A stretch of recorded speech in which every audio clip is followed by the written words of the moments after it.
that, and I know we also should have something coming in from the president soon as well. You've been in contact. This is your district. Yes.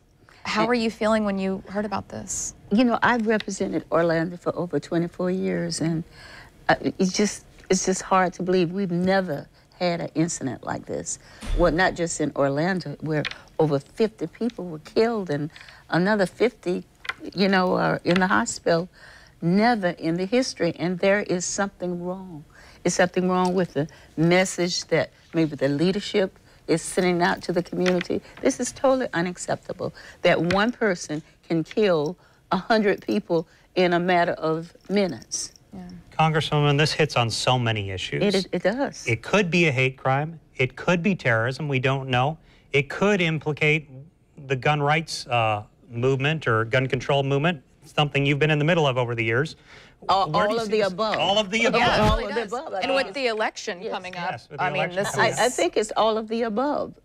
You know, I've been in contact with some of the officials in the Orlando area, and it's an indication that, you know, it's maybe some kind of a hate crime.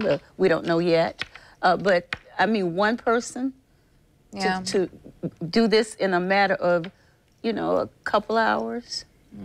Also, disaster relief, declaring this a federal state of emergency. That's correct. Is Washington going to be on board with getting Orlando? Oh, absolutely. I mean, you know, it's one team, one fight.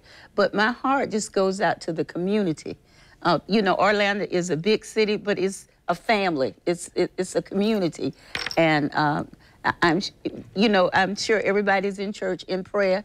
But, I mean, how does this happen in our country? Yeah. Why does it continue to happen? I've got a call from one of the congresspersons from California already because it happened to them. We've got to have a way to change this, change the dialogue, change the rhetoric. Yeah.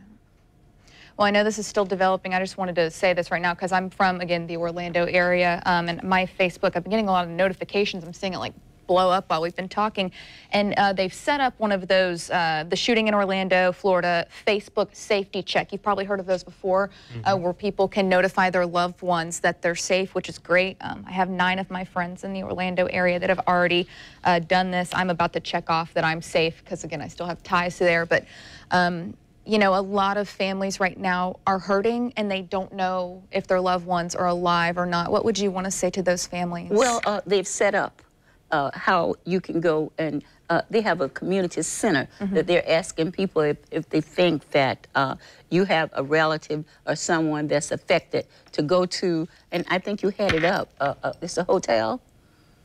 A hotel for the families? Yes, to go to as we speak. I think they do have a set-up area, kind of like a center for them. They also have a hotline for families, Yes. 407-246-4357. That's a hotline for families. Oh, and that's on the screen right there. So if you have loved ones there or you're concerned, like I've been this morning a little bit, you know, because honestly, with this many people and being from that area, so you can call that phone number. Also, just want to let you know, too, I got a text message indicating that there is a huge police presence at a home in Fort Pierce. And remember, we told you that although, you know, he hadn't lived there for some time, he also did briefly live in Fort Pierce. So wondering what that could be. He also, we indicated that he was married before.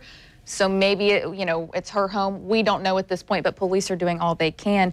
Talk about the police force in Orlando. I mean, they're a very strong force. Absolutely. And like I said, we've never had an incident like this ever in the Orlando area or anywhere in the country. Yeah, exactly. This is the worst one in United States history.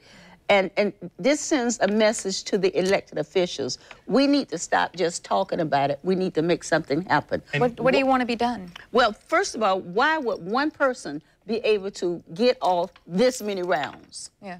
I mean, it's something wrong with that. I want to ask you about this because this is going to prompt the gun debate. You know it will. It always does, and nothing ever happens. One thing that I'm guessing, I could be wrong, may be brought up is he somehow illegally had these guns. Right. And the gun rights proponents often say, well, it was a crime for him to have the gun in the first place.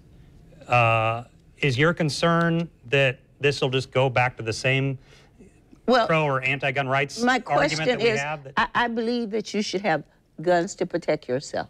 But why would you have to have a gun that would you be able to put off that many rounds. I mean, it's a debate that we need to have. Law enforcement have a need. I, as a hunter, have no need. They talked this was an AR-15-like gun, and that's often the one that's brought into this debate.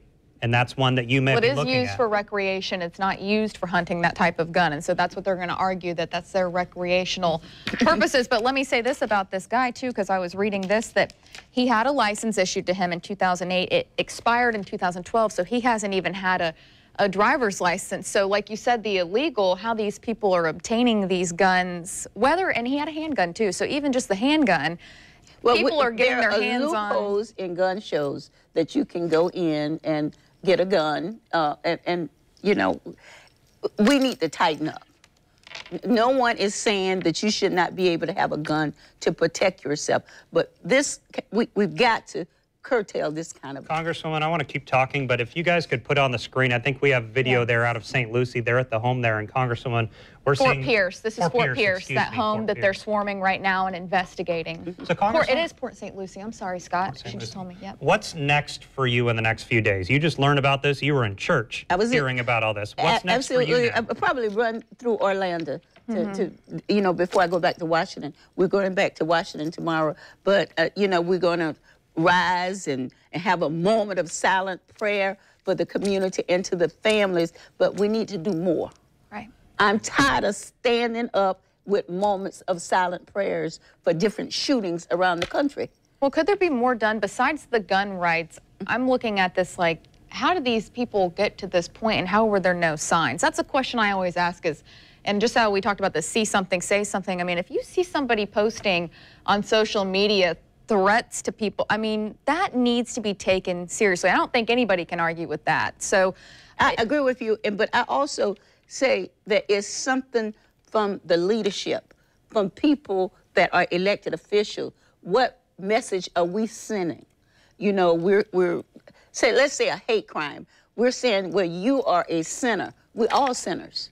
Yeah. You know, I sinned when I was coming over here eating too much. So it's, and we try to label different kinds of sin. So the point is, we need to push love and prayer. Right. Elected officials.